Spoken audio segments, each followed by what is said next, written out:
translating it into action. We've got a philosophy, but we're enacting it. And to see that at all levels is it's mighty impressive. And I think just to piggyback off that idea of courage, particularly in a high-performing community like Wilton, where the expectation set is really high to begin with, and the positive historical experience of families and community members has been such for them to continue to push on that bubble, to say, well, we can even do more and do better, and to have the courage to define that beyond the more traditional metrics that have been what has buoyed Wilton as a very perceived strong district, which it is, I think is also commendable. We saw a lot of that at the middle school, where the teachers were very successful at, doing some of the teachers' workshop modeling stuff for us, but they also were very real in saying, but we're still growing in this area. We still struggle here, and we still struggle there, which is not always that easy to say, especially in this context. So I applauded their honesty, but their ability to be reflective of their own instruction and to recognize that we're in the infancy stages of this, or we're still growing here, or all of those kinds of comments that go to, we're still working on this, and it's going to keep going, and they're willing to make it happen. Like a metacognition for themselves. Oh, very much. The reflective nature was really nice to see, refreshing. I think that speaks to the professional development and how thoughtful that has been. I mean, the coaching program is robust, especially for something that hasn't been in place for that long as impressive. So that really supports, that the thinking of teachers, the reflection, the innovation, and it's like a nice package, to really support that work moving forward. It was really, really impressive. Yeah, the rate of change, we've seen a lot of change, talked a lot about change here in the district, but the fact that both teachers and students have picked up the methodologies, the practices, the routines, and done it quite seamlessly in a very short period of time is really tremendous. And I think it's important potentially for the district to continue to consider how strong their teachers are and use that resource to help spread even bigger thinking as they continue to kind of refine and perfect what it is that they're trying to do. And I think the district, I think the district has put into place many aspects, and the ILs are there, the coaches are there, the interventionists are there, and really that philosophy is very strong. And I think it's a great philosophy, and I think that from what I've heard, each school in the district is ready for this change process. And when you merge that with the professional learning that accompanies it, I think you guys are they're really ready to take off. So I see it as a district that can easily rest on its successes. When you take a look at any metric, the kids here do very, very well. They do well on state tests, they do well on SATs, they get into top-notch schools. But the system is interested in digging more deeply into how kids are doing and what they are doing, and trying to help them to think more critically, be more creative, be more innovative than themselves. It takes a lot of courage to put something like that into place, but it also, I think, is a little confusing to some on the staff, because the greatest impediment to improvement is the perception of success. Right. And there are lots of people on the staff who perceive that they're already highly successful. Why would we need to do anything beyond that which we already do? Which leads me to think that some greater narration from the district office might be helpful for the staff, because the vision is clear to those who have put it into place.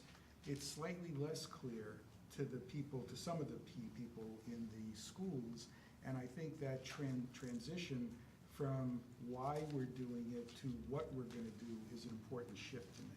And some of the nuances in that philosophy too. There's a lot of stuff in there, and a lot of it just because of the strength of the teachers and their intellect and their knowledge of students is already happening just innately. But how do you start to look for some of the more nuanced pieces and like you said, spread the growth of it, because it's uncomfortable in a place where there's standards that might have some pushback. I think in terms of having the district strengthen the narrative of why there continues to be urgency around making those nuanced features of the program philosophy come to life. One thing that I know that we've talked about quite a bit in our discussions, and we had some questions for the team, was about their use of assessment information, the varying sorts of data that they're collecting, and trying to thread that potentially as a mechanism to have a more clear sort of quantitative narrative, quantitative storyline about what are those program philosophy outcomes for the students, how might they relate to the program philosophy expectations for instruction, and certainly from a parent perspective, having the community and families understand how those pieces link together to articulate the acquisition of skills that these highly literate children are developing and their expert teachers are structuring for them. Yes, at the initial meeting we had, the superintendent said it's Wilton for a better world. And that's an aspiration. It could almost be a platitude. But what these people have done with it is said, well, how do we make Wilton for a better world? And their investment is they recognize the strength of their teachers. And here's the part that I think is really courageous on the board's level, on the administrative and the teachers' level, said, we're going to invest in our strong teachers. And I think that as they operationalize that, there can be some confusion. I don't know that the faculty members are clear on what does the instructional coach do for me, what does the coordinator do for me, what does there's a couple of different positions there. So I think clarifying that could help them. And then to the point about performance data, how can that be shown to be another means of putting the students at the center? They reference frequently their strategy of let's look at the kids, let's look at their work. And so the question from us would be, how is the data analysis of that contributing to that cycle? And I'd go one step further. I think that there is some concern amongst the faculty as far as not being quite aware of what's in the philosophy itself. And so I think it's really important for there probably to be a mechanism for them to review that information on a more consistent basis than every several years. Participate in it. And to evaluate use the strength of your teachers that you've invested that kind of time into and kind of money into to help set the priorities for what needs to be focused on as a district, because they have really good input and smart thinking around that, and they are the boots on the floor that can do that assessment work with your kids. And I think they're ready to take that on. And kind of keeping with that idea is this idea of teacher voice, that one of my takeaways from the experience I've had over these last 3 days has been that there were teachers who felt like their voice wasn't part of a lot of the decision-making that has happened in the district. So they feel less aware of things because of that, and maybe a little less vested in some of the decisions that have been made, but are certainly making great decisions in their classrooms. But I think adding more teacher voice to some of these processes would be really beneficial. Well, I think there's general consensus from what I could tell among the staff that the what is heading in the right direction. I think that where they might want a little more voice is in the how. So how do we move what we think makes sense for kids into the schools more deeply than currently is going on. One of the things I think the system is going to need to address in the next year to 3 is, how do we know what the impact is? And I think the answers that we got to that question make a lot of sense, but there's a difference between data, which generally are numerical, and evidence, which often is something else. And so relying solely on data is not going to answer the questions that the system has for itself, because there's not an easy link between the data that they're getting from the test they give and the outcomes they list in the philosophy, which they consider to be really important. So it raises a question then of what evidence, and there's a ton of evidence that's generated every day in every class, what evidence is important for us to look at, and how do we capture that? And what's our story behind that? Somebody very wise, not I, said that stories are data with a soul. And this place has a lot of stories to tell. The issue is, how do you capture that and tell that story in a way that a community, a Board of Ed, a staff can hear. Wanted to talk a little bit about the high school because, well, actually Suzanne was there and Maggie and Joe. And we, of course, met, the teachers actually were just so open, so candid. So I'm really curious about what was on our minds. And we also saw a lot of, I guess, maybe 8 to 10 kids. And so it's always this one kid, who says something. So I have this line at the end of when I interviewed them, and I said, so how do you think we could help you here as students? And so my favorite student said, try and get them to not have such big books. So I said, but do you know about the philosophy here is not, they don't talk about the size of books. But he was just so, nobody flinched, nobody said, oh my, of all the things you could say. But I know that when the teachers came in, I They think. didn't even right laugh. after, I just, we all laughed, but he was absolutely sincere. He just absolutely just didn't want to have a big book. I don't even know what that meant. I should have pushed harder. But it was just the way that they were so at ease with talking to, to somebody who's coming in. So that to me brings up another thing that the system might want to think about. There's a lot of value given to student voice. We had the benefit of meeting with groups of students in a focus group setting to ask them a series of questions. And the people in Wilton might want to set up focus group opportunities like the ones that we had around one or two big questions, one of which might be something like, how has your writing improved, and how would we know that your writing has improved? Yes. And just let kids talk about that, because that might help lead the system to whatever its next level of work is going to be. The students at the high school, well, at all 4 levels, but we heard clearly from the students at the high school, they have tremendous respect and admiration for their teachers. And as you're talking, it makes me wonder if part of the effort that has gone into the students is not only what they're doing, but providing them with metacognitive opportunities to explain how they're learning or what they're gaining from it.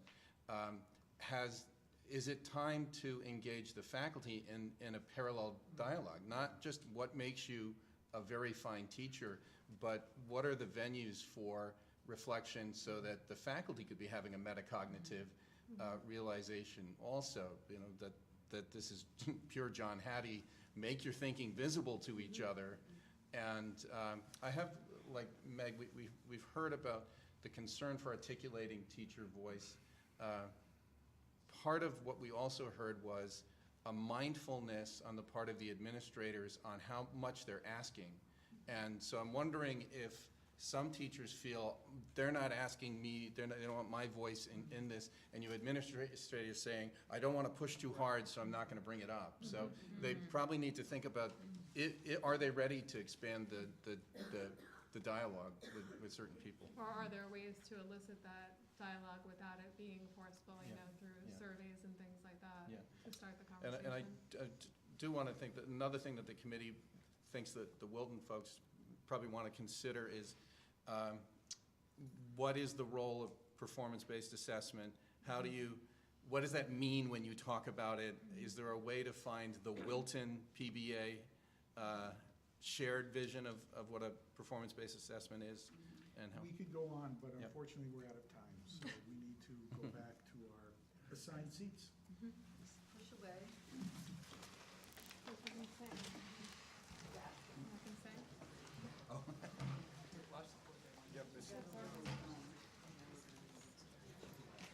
Do you want us to move these out, or are they fine with it?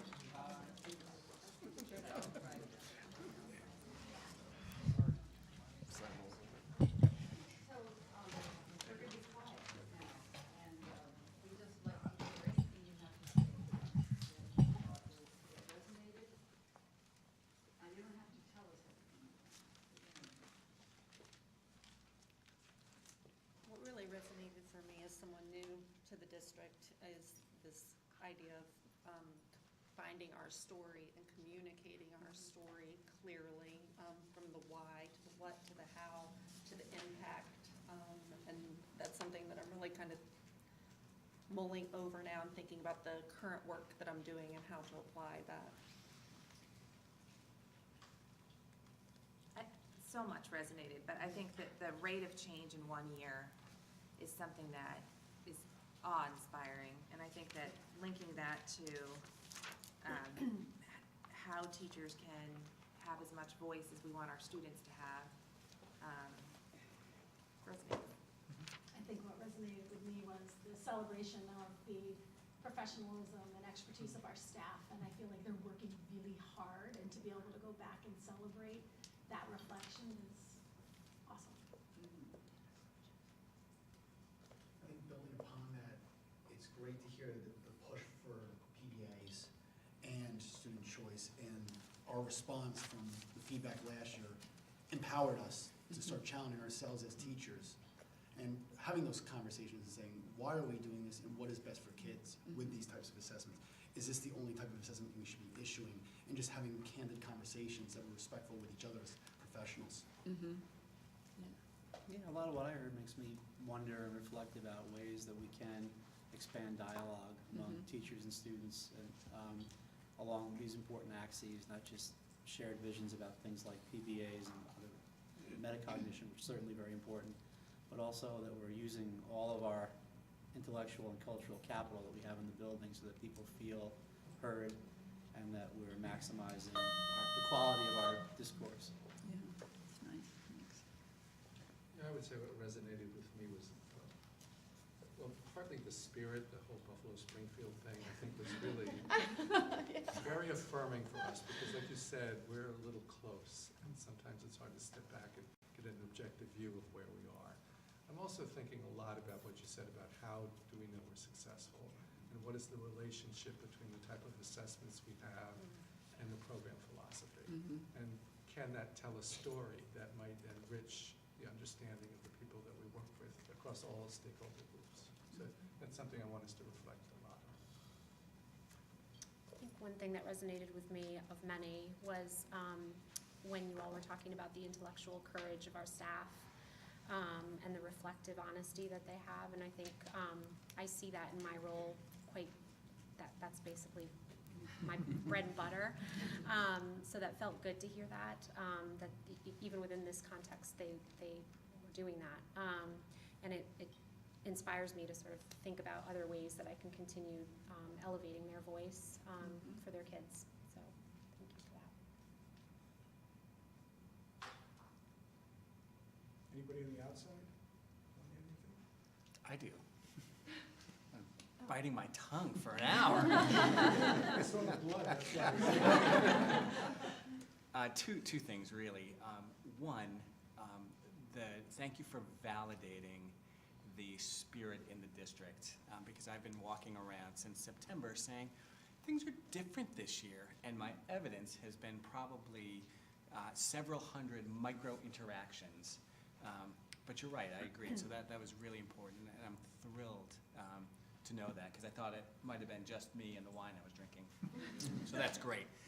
The second piece that I think is really important, and that we need to dig into this more deeply, is how we engage more of our teaching staff in the conversation about why. And I think the team hit on that. And honestly, I've been wondering if we've been a little afraid to do that for fear of what might come back to us. And so I think, I'm leaving this room today thinking, no, they're ready, and we have an obligation to figure out how to hear from more folks.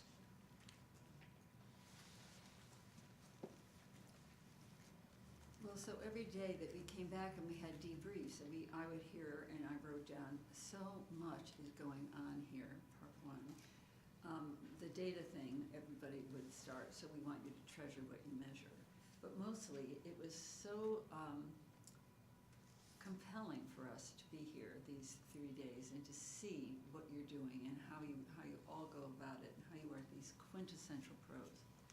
So your tri-state team applauds you.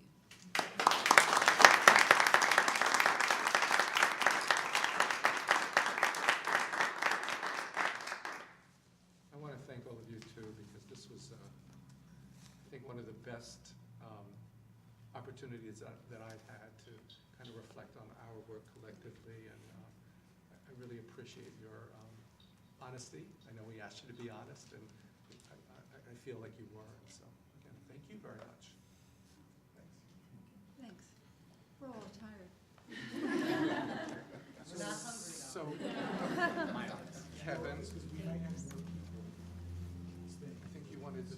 Oh, we have stuff. We have So stuff. one of the, so just before you all camp, so one of our traditions, Wilton brands itself very well, and so we thought we would bring in a tattoo artist. But in lieu of that, we have some other gifts that we'd like to just leave you in your cards. I hope you blew velvet.